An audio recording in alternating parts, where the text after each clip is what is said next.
खबर राजस्थान के ब्यावर से है, जहां पर ब्यावर में 10 जनवरी 2026 शनिवार को रांका जी की बगीची मेवाड़ी गेट बाहर पर जिला कांग्रेस कमेटी ब्यावर जिला अध्यक्ष किशोर चौधरी की उपस्थिति में ब्यावर में पत्रकार वार्ता एवं स्नेह मिलन समारोह का आयोजन किया गया, जिसमें जिला अध्यक्ष किशोर चौधरी, मसूदा के पूर्व विधायक और राजस्थान कांग्रेस कमेटी महासचिव राकेश पारीक, नसीम अख्तर, रूबी खान ने प्रेस वार्ता में मनरेगा पर हमला नहीं सहेंगे, केंद्र की भाजपा सरकार द्वारा महात्मा गांधी राष्ट्रीय ग्रामीण रोजगार गारंटी योजना मनरेगा का नाम परिवर्तन कर श्रमिकों की रोजगार और संवैधानिक अधिकार छीनने के खिलाफ पत्रकार वार्ता का आयोजन किया गया, जिसमें जिले के पत्रकारों ने भाग लिया और कांग्रेस कमेटी के जिला अध्यक्ष किशोर चौधरी के सानिध्य में ये प्रेस वार्ता और स्नेह मिलन का कार्यक्रम का आयोजन किया गया।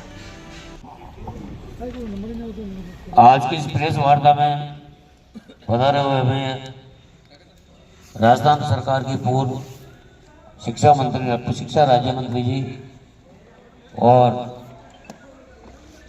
राजस्थान प्रदेश कांग्रेस कमेटी के उपाध्यक्ष और आज की इस प्रेस कॉन्फ्रेंस की हमारी प्रभारी बहन नसीम अख्तर जी, ब्यावर जिला कांग्रेस कमेटी के युवा व ऊर्जावान अध्यक्ष भाई किशोर जी चौधरी, मंच पर विराजमान मसूदा के पूर्व विधायक और राजस्थान प्रदेश कांग्रेस कमेटी के महासचिव आदरणीय राकेश जी पारीक साहब, जयपुर से पधारी बहन हमारी उमा खान जी, ब्लॉक अध्यक्ष भाई अशोक जी रांका, ब्लॉक अध्यक्ष सलीम बाबू, पधारे हुए सभी मंडल अध्यक्ष, पधारे हुए सभी अग्रिम संगठनों के जिला अध्यक्ष और आज की इस प्रेस वार्ता को चार चांद लगाने वाले हमारे अजमेर ब्यावर जिले के सभी पत्रकार बंधुओं, आज की जो ये प्रेस कॉन्फ्रेंस रखी गई है भारत सरकार द्वारा, जो देश में भारतीय जनता पार्टी की जो सरकार है उसकी जो गलत नीतियां हैं, जो आज के 20 साल पहले जो डॉक्टर मनमोहन सिंह जी ने, कांग्रेस सरकार ने जो एक कानून पास किया था नरेगा को जिस तरह से इन लोगों ने छीन भिन कर रहे हैं और जिस तरह से इस नरेगा को आने वाले समय में इनकी जो योजना खत्म करने की, इसके लिए आज पूरे प्रदेश में, जैसा हमारे प्रदेश कांग्रेस कमेटी के सम्मानीय अध्यक्ष आदरणीय मोहन सिंह जी डोडरसा साहब का जो आदेश है उसके अनुसार आज बिहार में प्रेस कॉन्फ्रेंस रखी गई है।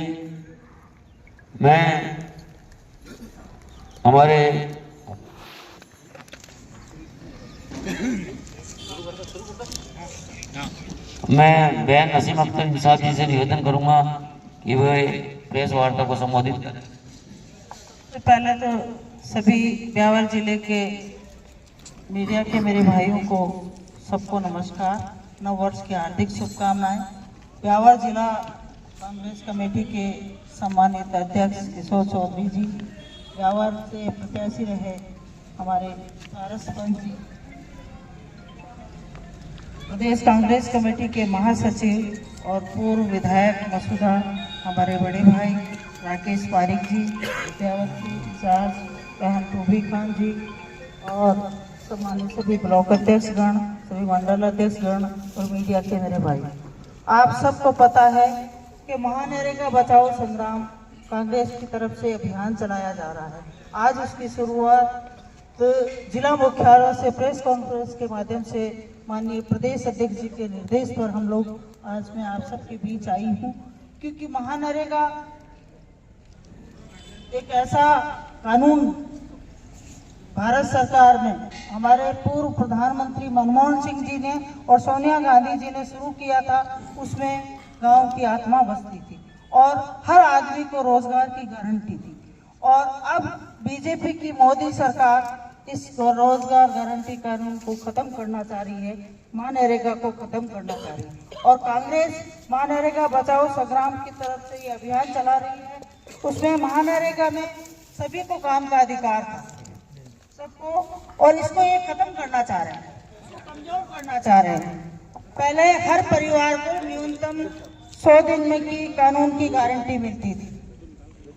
अब आपके पास कोई कानूनी गारंटी नहीं रहेगी। हर गांव में कानूनी गारंटी मिलती थी, केवल मोदी सरकार के चुने हुए गांवों में ही मिलेगी। अब आपके पूरे साल में काम की मांग कर सकते थे, क्योंकि आपके न्यूनतम मजदूरी पाने का अधिकार इस कानून में था। अब क्या होगा, फसल कटाई के 60 दिन तक कोई रोजगार नहीं दिया जाएगा, न नरेगा चालू रहेगी। ये बहुत बड़ा एक पॉइंट है, क्योंकि 60 दिन जब मजदूर के पास रोजगार नहीं रहेगा तो वो मनमाने ढंग से ये पूंजीपतियों को और ठेकेदारों को फायदा पहुंचाया जाएगा, क्योंकि 60 दिन अगर किसी के पास रोजगार नहीं रहेगा तो वो अपने परिवार को कैसे चलाएगा। इसके लिए भी जरूरी है। और दूसरी बात, न्यूनतम मजदूरी की गारंटी दी गई। अब मोदी सरकार अपनी मनमर्जी से देगी किसको काम देना है, कौन सा काम नहीं देना। पहले ये था कि ग्राम पंचायतों के माध्यम से ग्राम सभाओं का आयोजन कर नरेगा का एक्शन प्लान बनाया जाता था कि गांव में कौन सा काम करना है, गांव के लोग तय करते थे।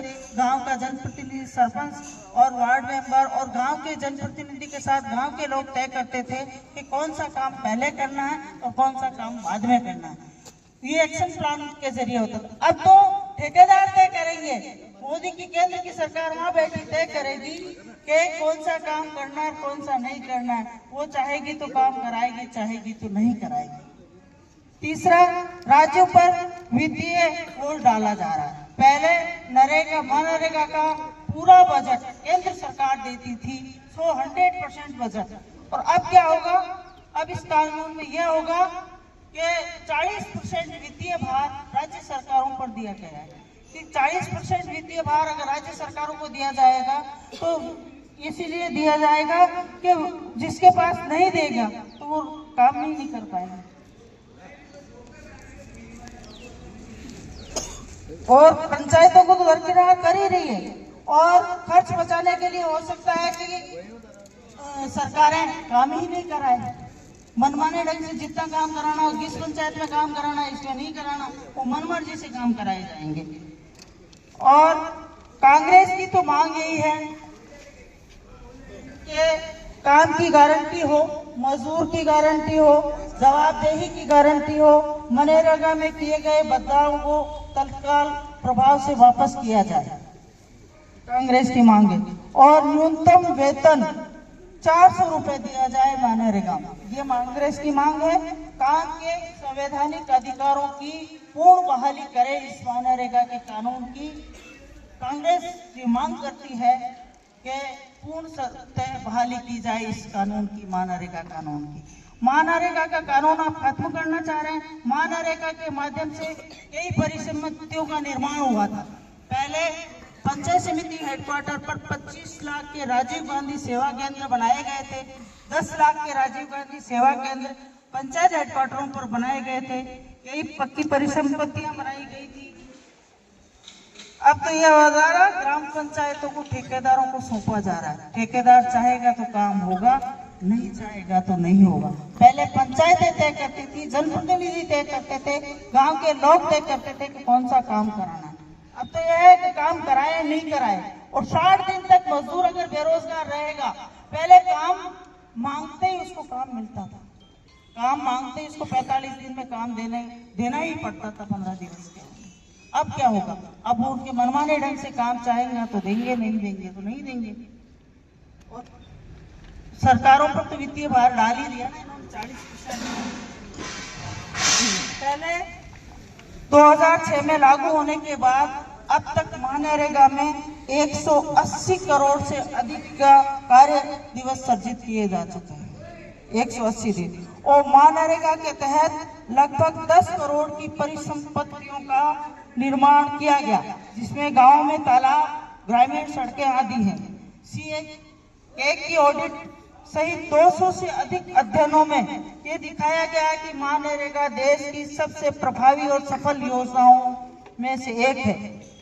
और मोदी सरकार का अब तक का रिकॉर्ड या मंशा साफ है कि मोदी सरकार पिछले 11 वर्षों में मुश्किल से ही कोई कार्यों में बढ़ोतरी की गई है, न ही मनरेगा के बजट में कोई बढ़ोतरी की गई 11 सालों में।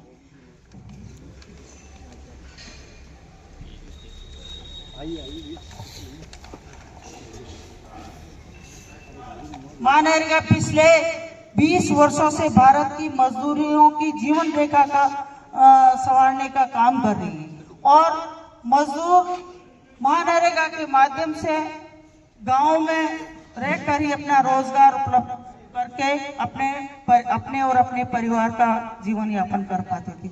अब इस कानून को छिन्न भिन्न करने से ये रहेगा कि गांव से पलायन होगा शहरों की तरफ। जब रोजगार नहीं मिलेगा तो पलायन होगा ना, और मनरेगा के माध्यम से लोगों को वही रोजगार मिल जाता था और वही गांव में रहकर अपना और अपने परिवार का मजदूर पालन पोषण करते थे। सोनिया गांधी जी ने और मनमोहन जी की एक ही मंशा थी कि गांव का गरीब आदमी गांव में ही रहकर अपने परिवार का पेट पालन कर सके, उसको गांव में ही रोजगार मिल सके और गांव में ही परिसंपत्तियों का निर्माण हो और गांव के दशा सुधरे। और मनरेगा के माध्यम से गांव की रोडें, गांव के इंफ्रास्ट्रक्चर का निर्माण और परिसंपत्तियों का निर्माण नरेगा के माध्यम से किया गया है, जो किसी से छुपा हुआ नहीं है। क्योंकि मैं भी एक ग्रामीण क्षेत्र से आती हूँ और मैं तो पंचायत समिति की मेंबर भी हूँ, तो मुझे पता है पंचायतों में और पंचायत समितियों में मेरी तो राजनीतिक शुरुआत पंचायत से हुई है। तो मुझे पता है कि मनरेगा का जो कानून है, उस मनरेगा का कानून कांग्रेस की सरकार ने बनाया इसीलिए था कि मजदूरों को मजदूरी पूरी मिले, उनके अधिकारों का हनन नहीं हो। और अब तो ये कह रहे हैं बायोमेट्रिक उपस्थिति लेंगे। बायोमेट्रिक उपस्थिति से सबसे बड़ा नुकसान ज्यादा काम करने वाले उन मजदूरों को होगा, क्योंकि उनके हाथों की अंगुलियों के अंगूठों के निशान काम कर कर घस जाते हैं। तो वो उस बायोमेट्रिक उसमें नहीं आते हैं तो वो उसको मजदूरी नहीं दी जाएगी। तो ये तो सरासर उन मजदूर भाइयों पर, उन गरीब लोगों पर अन्याय है। और कांग्रेस पार्टी सड़कों पर आकर यहाँ तक कि पंचायत लेवल तक भी जाकर इस अभियान को चलाएगी। माननीय प्रदेश अध्यक्ष जी ने निर्देश दिए, आज सभी जिला मुख्यालयों पर प्रेस कॉन्फ्रेंस हो रही है और उसके बाद एक दिन का उपवास भी रखा जाएगा। मंडल स्तर पर कार्यक्रम होंगे, ब्लॉक स्तर पर होंगे, बूथ स्तर तक होंगे। गांव ढाणी ढाणी आकर कांग्रेस पार्टी इस मनरेगा की अलग को जगाएगी, मनरेगा को बचाने का काम करेगी। और मैं तो यही कहूंगी कि मीडिया के मेरे भाई आप लोग बैठे हैं, 9 वर्ष है, 9 वर्ष में तो इनको सौगात देनी चाहिए थी। इनको महात्मा गांधी जी के नाम से आपत्ति है, इनको जवाहरलाल नेहरू जी के नाम से आपत्ति है, इनको जो काम करता है उसके महात्मा गांधी, राष्ट्रपिता महात्मा गांधी थे। हम तो कहते हैं योजनाएं लाओ, नाम मत बदलो। आप जी राम जी के नाम से कोई अच्छी योजनाएं लेकर आते, क्योंकि भगवान राम को तो पूरा देश नहीं पूरा विश्व मानता है, हम भी मानते हैं। पर योजना का नाम बदलना इनकी पहले से परिपाटी रही है। पहले इन्होंने राजीव गांधी सेवा केंद्रों के नाम बदले। राजस्थान की कांग्रेस जब कोर्ट में गई तब इनको बैकफुट पे आने पड़ा। फिर इन्होंने कृषि के 3 काले कानून लेकर आई, किसानों ने आंदोलन किया, कांग्रेस उनके साथ खड़ी रही, फिर इनको बैकफुट पर आना पड़ा। तो जब ये किसान, मजदूर, दलित, माइनॉरिटी, SC ST जिस पे भी ये अत्याचार करेगी, कांग्रेस उसके साथ खड़ी रहेगी। और मेरा तो आप सबसे निवेदन है, आप सबको पता है कि कांग्रेस पार्टी की कथनी और करनी है कि वो 36 कौम और 36 वर्ग को साथ लेकर चलती, खासकर मजदूर, दबे पिछड़े लोगों के लिए काम करती है। मनरेगा का कानून भी इसीलिए लाया गया था कि हमारे मजदूर भाइयों को रोजगार समय पर मिले, काम मांगते ही उनको काम मिल जाए, इसलिए मनरेगा का कानून लाया गया। अब इससे क्या होगा? बेरोजगारी में वृद्धि होगी, पलायन, शहरों की तरफ पलायन बढ़ेगा और पंचायत की शक्ति, अधिकार और प्रासंगिकता खत्म हो जाएगी। क्योंकि जब नरेगा का एक्शन प्लान पंचायत में बनता था तो उसमें एक गांव का कोई भी आदमी आकर उस एक्शन प्लान में अपनी काम को जुड़वा सकता था, वो उसका अधिकार है। तो ये पंचायतों की प्रासंगिकता को भी खत्म करना चाहते हैं, उनके अधिकारों को हनन करना चाहते हैं। तो इसे कांग्रेस पार्टी कतई सहन नहीं करेगी और सड़कों पर आंदोलन करेगी, बूथ तक जाएगी, पंचायत तक जाएगी। हमारे प्रदेश अध्यक्ष जी के निर्देश पर उपवास भी रखेगी, जिला मुख्यालयों पर भी प्रदर्शन होंगे और कल जिला मुख्यालय पर एक दिन का उपवास का कार्यक्रम भी है। सामूहिक उपवास रखा जाएगा कल सभी जिला मुख्यालय पर। तो ये काम की गारंटी, मजदूर की गारंटी और जवाबदेही की गारंटी कांग्रेस सरकार की ये मांगे हैं। मनरेगा बचाओ संग्राम की 4 मांगे हैं। काम की गारंटी, मजदूर की गारंटी, जवाबदेही की गारंटी। मनरेगा में किए गए बदलावों की तत्काल वापसी की जाए, मनरेगा के कानून को वापस बहाल किया जाए, ये कांग्रेस की मांग है। काम के संवैधानिक अधिकार की पूर्ण बहाली हो और न्यूनतम वेतन 400 रुपए हो, क्योंकि 11 साल हो गए इनके शासन को, इन्होंने नरेगा में कोई बजट बढ़ाया ही नहीं। तो हमारी मांग है बजट को भी बढ़ाया जाए और साथ ही साथ न्यूनतम मजदूरी 400 रुपए होनी चाहिए। और इनका मंशा क्या है? पूंजीपतियों को, ठेकेदारों को फायदा पहुंचाने के लिए ये कानून लाया गया है, ताकि 60 दिन जब फसल कटेगी तब मजदूरों को काम नहीं मिलेगा। अगर कोई मजदूर 4 दिन तक काम मांगता है, उसको काम नहीं मिलता है और न्यूनतम मजदूरी से अगर कोई ठेकेदार उसको कहेगा तेरे को 200 रुपए में काम करना पड़ेगा, तो उसको अपने परिवार का पेट पालने के लिए 200 रुपए में भी मजदूरी करनी पड़ेगी। ये इस मूल उद्देश्य है कांग्रेस का कि हमेशा कांग्रेस गरीब को गणेश मानकर काम करती आई है। उसी प्रकार गरीब के साथ खड़ी है, अल्पसंख्यक के साथ खड़ी है, किसान के साथ खड़ी है, मजदूर के साथ खड़ी है। और कांग्रेस पार्टी इनके जो ये कानून लेकर आए, उस कानून का यही मांग करती है कि उस कानून को पुराने कानून को, मनरेगा को बहाल किया जाए और जो इन्होंने कटौतियां की है उनको खत्म कर पुनः मनरेगा कानून को बहाल किया जाए। यही बात मैं करना चाहूंगी। आपके कुछ सवाल था?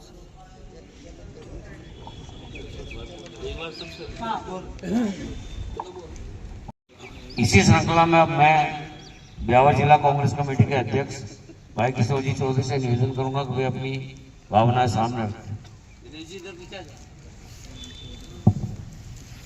सबसे पहले तो मैं लोकतंत्र के चौथे स्तंभ मेरे मीडिया बंधु को नए वर्ष की शुभकामनाएं देता हूं और धन्यवाद भी देता हूं कि आप लोकतंत्र की सच्ची आवाज उठाने के लिए प्रेस कॉन्फ्रेंस में सभी ने अपनी उपस्थिति दर्ज कराई। ये जो हमारा मनरेगा बचाओ संग्राम, काम के अधिकार की रक्षा है, तो जो राष्ट्रवादी आंदोलन की जो हमने शुरुआत की है, ये इसलिए की है कि जो मनरेगा चल रही है जिसमें हर गरीब को उसमें मजदूरी करने का मौका मिलता है, आज ये भाजपा की सरकार उस मनरेगा को नाम चेंज करके हमारे राष्ट्रपिता, जिसको पूरे देश में, पूरे विदेश, देश, बाहर के देशों में भी हर जगह आपको महात्मा गांधी जी की प्रतिमा मिलेगी और उनके घर में, ऑफिसों में हमेशा महात्मा गांधी जी की आपको फोटो मिलेगी। उस राष्ट्रपिता की नाम हटाना ये भाजपा सरकार की हठगर्मिता है, ये भाजपा सरकार की तानाशाही है। ये जो मनरेगा चल रही है इसको धीरे धीरे ये बंद करना चाहते हैं। अभी नाम चेंज कर रहे हैं, कभी ये बोलते हैं हम 125 दिन की देंगे, कांग्रेस ने 100 दिन की दी। जब कांग्रेस ने 100 दिन की गारंटी दी तो उस दिन 100 दिन भरे जाते थे। अब इन्होंने जो 125 दिन की गारंटी दे दी, फिर नरेगा की आप सैंक्शन ही नहीं करते हो, नरेगा को आप बंद करना चाहते हो, तो 125 दिन कौन भरेगा? आपने कांग्रेस के राज में मजदूर जाता था, उसको मजदूरी मिलती थी, उसकी हाजिरी भरी जाती थी, सारा सिस्टम सैंक्शन भी थी। मैं भी एक सरपंच हूँ, अभी मुझे पता है कि गांव की ग्राम पंचायत के हर घर से एक आदमी को रोजगार इसमें मिलता था। और मैं कांग्रेस सरकार में भी रहा हूँ और अभी भाजपा की सरकार में भी मैं सरपंच हूँ, तो इन दोनों में मुझे तो साफ साफ लग रहा है, क्योंकि मैं खुद इसका गवाह हूँ कि इन्होंने कर दिया, पहले तो कर दिया कि फोटो, फिर कर दिए बायोमेट्रिक, हाथ के अंगूठा लगाओ, और अंगूठा अभी हमारे प्रभारी महोदय ने बताया था, पूर्व मंत्री जी नसीम जी ने, कि वो आता ही नहीं तो हाजिरी कहाँ से भरी जाएगी। अब कर दिया कि आंखों, आपकी आंखें ली जाएगी, और आंखों में हर किसी के कोई न कोई समस्या हो ही जाती है, उसमें बोले कि आपकी आंखें नहीं आ रही है, और जब आंखें नहीं आ रही है तो आदमी चल के कैसा है नरेगा में काम करने के लिए, उसकी सही तो है ही है, बट ऐसे ऐसे नियम कर दिए कि कैसे भी करके एक गरीब की हाजिरी नहीं भरी जाए, उसको मजदूरी नहीं मिले। ये लोग इस नरेगा को बंद करने के लिए जितने हथकंडे अपनाने हैं ये काम कर रहे हैं। कांग्रेस सरकार में सही तरीके से नरेगा चली रही थी, अब धीरे धीरे नए नियम लाके, धीरे धीरे नियम लाके बंद कर रही है। अब इन्होंने पूरे देश और पूरी दुनिया के सामने ये बता दिया कि हम तानाशाह हैं, क्योंकि हमने, आप जिसको राष्ट्रपिता मानते हो, और मैं तो ये कहता हूं कि जिन्होंने ये कानून बनाए, जिन्होंने साइन किए होंगे, उनके घरों में भी राष्ट्रपिता की फोटो होगी, पर उन लोगों को खुद के ऊपर दबाव है इस भाजपा तानाशाही के ऊपर नेताओं का, तो वो खुद जिनके घरों में फोटो तो महात्मा गांधी जी की लगी हुई है, और वो ऐसे ऐसे प्रस्तावों पर, ऐसे ऐसे पेपरों पे साइन करते हैं जहां राष्ट्रपिता का नाम हटा रहे हैं। पर क्या करें, इस भाजपा सरकार, इस तानाशाही सरकार के खिलाफ यदि कोई बोलता भी है तो उसको जेल में डाल दिया जाता है, किसी की ईडी भेज दी जाती है। तो जो अधिकारी लगे उनकी तो औकात ही क्या, उनकी तो हिम्मत ही क्या है कि वो साइन करने से मना करें। तो इस प्रकार से ये तानाशाही करके इस मनरेगा को ये खत्म करना चाहती है। तो कांग्रेस पार्टी ये कभी होने नहीं देगी, ये इसकी तानाशाही को चलने नहीं देगी। ये गरीब किसान जो गांव में मजदूरी करने का जो पहली सीढ़ी है कि किसी को कहीं नहीं मजदूरी मिलती है तो मनरेगा में मजदूरी मिलेगी, उस मजदूरी को ये बंद करने का जो काम करने की इनकी सोच है, ये हम इनकी सोच को पूरी नहीं होने देंगे, क्योंकि कांग्रेस परिवार पूरा इस मनरेगा को लेके, इस गरीब आम आदमी की मजदूरी को लेके खड़ा मिलेगा। हमने खड़गे जी, राहुल गांधी जी के निर्देशानुसार, हमारे पीसीसी के ऊर्जावान प्रदेश अध्यक्ष गोविंद सिंह जी डोडासरा जी के निर्देशानुसार हमने आज ये 45 दिनों का जो हमारा कार्यक्रम चलेगा, उसकी शुरुआत हम लोकतंत्र के चौथे स्तंभ मीडिया वालों से प्रेस कॉन्फ्रेंस करके इसकी शुरुआत की है।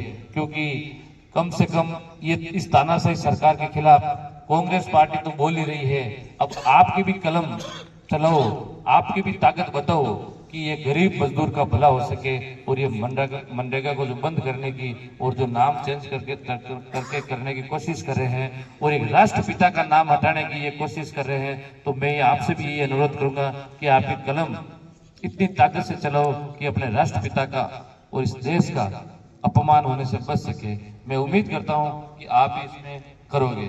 जैसे इन लोगों ने 60% केंद्र और 40 का राज्य को डाल दिया, ये फॉर्मूला राज्य को कमजोर करेगा और मजदूर को बेरोजगार करने वाला इन्होंने ये बनाया है।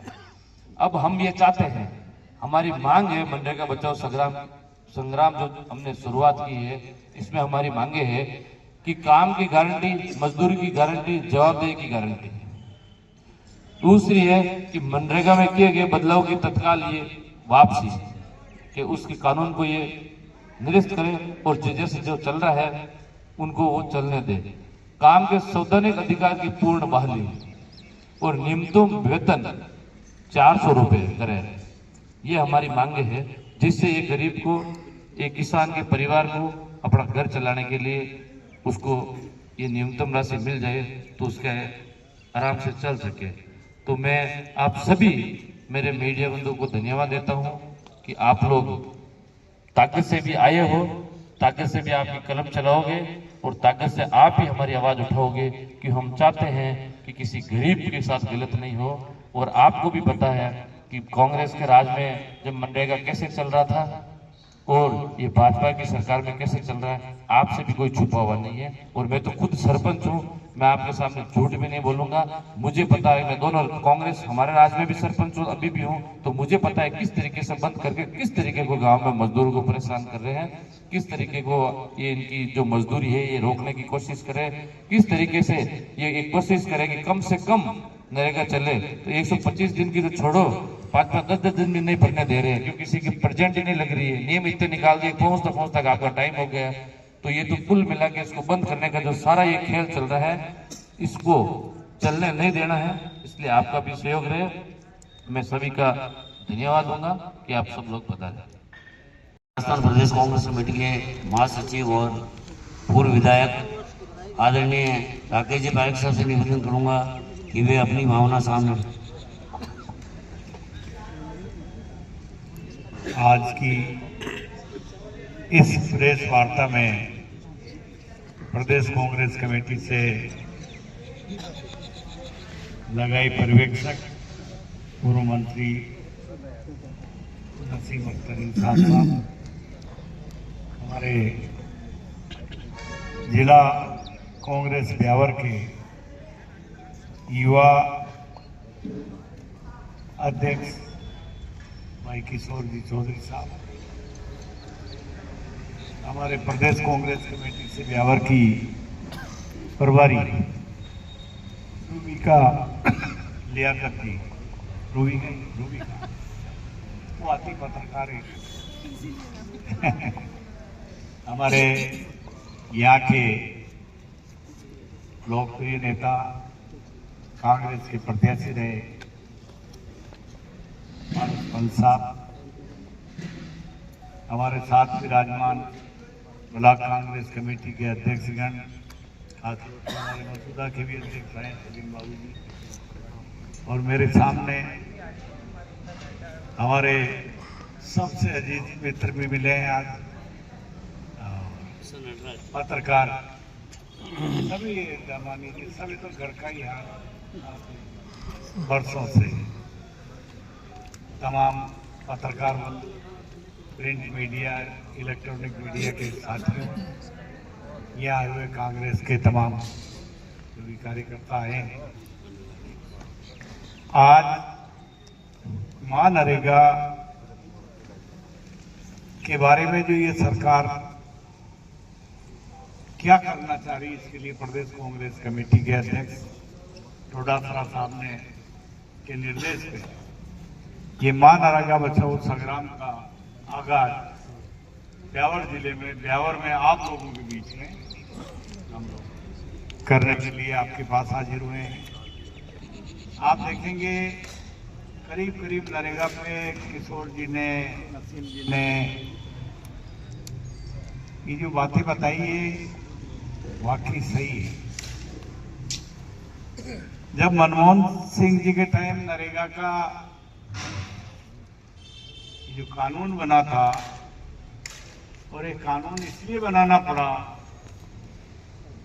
राहुल जी भी उस समय, सचिन पायलट साहब भी उसमें थे, MP थे, और नरेगा का कानून इसलिए बनाया गया कि गांव के आदमी को गांव में मजदूरी मिल जाए। आप देखेंगे कि नरेगा में, मैं पिछले विधायक था आपके पड़ोस में मसूदा से, 2019 में ग्रामीण विकास मंत्री थे पायलट साहब, और उन्होंने एक गांव 4 काम योजना को नरेगा से जोड़ा। आज हर गांव में 25 लाख की खेल मैदान की बाउंड्री मिलेगी। हर गांव में शमशान घाट और कब्रिस्तान पे चारों तरफ बाउंड्री भी है, उस पर चद्दर भी लगे हैं, कब्रिस्तान की भी व्यवस्था है, उसमें खुला दरबारा भी लगाया गया है। 50 लाख का मॉडल तालाब और चरागाह की मेड़बंदी के काम पायलट साहब ने उस समय दिए थे। तो नरेगा थी जब ये काम हुए ना, लेकिन ये सरकार का खुला आरोप लगाता हूँ, इस सरकार को गांव और गरीब से कोई मतलब नहीं। अपने दो तो गुजराती भाई वो, एक तो गृह मंत्री और एक प्रधानमंत्री, और 2 अडानी अंबानी, इसके अलावा न इनको गरीब से मतलब है, न इनको कोई लोकल पूंजीपति तो इनकी गिनती में है ही नहीं। भाई कोई माफ करना, नाराज मत होना, पहले के भाषण पे पहले पूंजीवाद और ये चलता था, लेकिन इन्होंने अडानी अंबानी ने बाकी सारे पूंजीपतियों को खा लिया। आज जो इनका मकसद है कि इन गरीबों को क्यों फालतू में धंधा दिया जाए, कोरोना महामारी में अगर नरेगा नहीं होती तो गरीब जनता पल नहीं पाती, घर से निकल नहीं पा रहे। और नरेगा में पंचायत के द्वारा उनको जो काम दिया जा रहा था वो काम करके लोगों ने अपना जीवन यापन किया है। और उस नरेगा में गांव के हर आदमी 36 कौम के लोगों ने, ऐसा नहीं है कि गरीब, इसमें ये नहीं है कि गरीब ही मंडेगा, गांव के 100 बीघा वाला जमीन वाला नहीं लिखा जाएगा। सारे लोगों ने नरेगा में काम किया है और हर हफ्ते उनका पेमेंट आता था, जिससे ये लोग अपना जीवन यापन कर पाए। जो मरे उनकी तो गिनती इनके पास है ही नहीं, लेकिन जो जिंदा बचे वो आराम से अपना जीवन यापन कर पाए। इस नरेगा का नाम, पहले तो ये लड़ाई पैदा करना चाह रहे थे, भगवान राम किसका नहीं है, राम जी तो, हम तो ब्राह्मण समाज से आते हैं, हमारे तो रोज ही गीता रामायण का पाठ चलता है, रोज भगवान की आरती बोलनी पड़ती है। लेकिन न इन्होंने भगवान को छोड़ा, न इन लोगों ने गरीबों को छोड़ा। और इन लोगों से मुकाबला करने के लिए हम धन्यवाद देंगे प्रदेश कांग्रेस कमेटी के अध्यक्ष गोविंद सिंह जी डोटासरा साहब को कि आपने बहुत अच्छा काम किया। खड़गे साहब, राहुल जी, प्रियंका जी, सोनिया जी, तमाम नेताओं को कि ये जो जनता का हक का मामला, आज तक तो इन्होंने जो करी वो जनता के हक के काम नहीं थे। इधर उधर महात्मा गांधी के नाम से कोई दिक्कत आ रही थी, रोटी मांग रहे महात्मा गांधी, मोदी से रोटी थोड़ी मांग रहे हैं कि भाई मेरी फोटो लगा दी, मेरा नाम नरेगा में लगा दिया। ये तो भलाई का काम था। लेकिन इन लोगों का एक ही इनके दिमाग में आ गई कि कैसे राज पकड़ा जाए और राज में आने के बाद कैसे गरीब का नाश किया जाए। इस विषय से हटके वो भारतमाला योजना, अभी हमने किसानों ने वहाँ पे मसूदा में भी एक दिन ज्ञापन दिया, यहाँ भी वो एक बच्चा बेटा बोले मेरी 60 बीघा जमीन जा रही है। तो ये जो ऐसे काम कर रहे हैं जिन कामों से देश को कोई फायदा नहीं है। और आप सब लोग मित्र भी हैं, मेरे छोटे भाई भी हैं, भतीजे भी हैं, आप लोगों से आग्रह है कि आप लोग आराम से यहाँ पे जो बातें हमने बोली इसको उजागर करो, क्योंकि लोकतंत्र का चौथा स्तंभ है पत्रकार। आप लोगों का होना भी बहुत जरूरी है राजनीति में। अगर देश का लोकतंत्र बचाना तो पत्रकारों की भी बहुत जरूरत है। आज हमने कम बोला, इसको ज्यादा छापना, हमारे भाव जो प्रकट हो रहे हैं उन भावों को देखते हुए कि देश की जो जनता है, प्रदेश की जनता है, चाहे ब्यावर जिले की जनता है, उसको कैसे अपन राहत दे सकें। और ये जो पूरा का पूरा प्रोग्राम नसीम जी ने बताया, किशोर जी ने बताया, हम पूरे के पूरे इस कार्यक्रम को करेंगे। और यहाँ पे बोलने का मौका दिया उसके लिए आपका बहुत बहुत धन्यवाद। राम राम। जयपुर से हैं, पूरे भारत यात्री हैं, राहुल जी के साथ पूरे भारत यात्रा में इन्होंने किया, पीसीसी की सेक्रेटरी हैं और अपने यहाँ की प्रभारी हैं। विधानसभा हमारा सौभाग्य है, पूरी भारत यात्रा में रह रहा, मैं प्रभारी। सम्मानित मंच और मेरे सामने बैठे भारत के, जैसा कहा कि हमारे संविधान और हमारी पूरे लोकतंत्र के चौथे स्तंभ हमारे पत्रकार बंधु, आप लोगों की शक्ति अपार शक्ति है। जो कलम की ताकत होती है उसके आगे हर ताकत को झुकना पड़ता है। आज हम सब इसीलिए अपने इस मनरेगा महासंग्राम को आप लोगों के साथ शुरू करना चाहते हैं।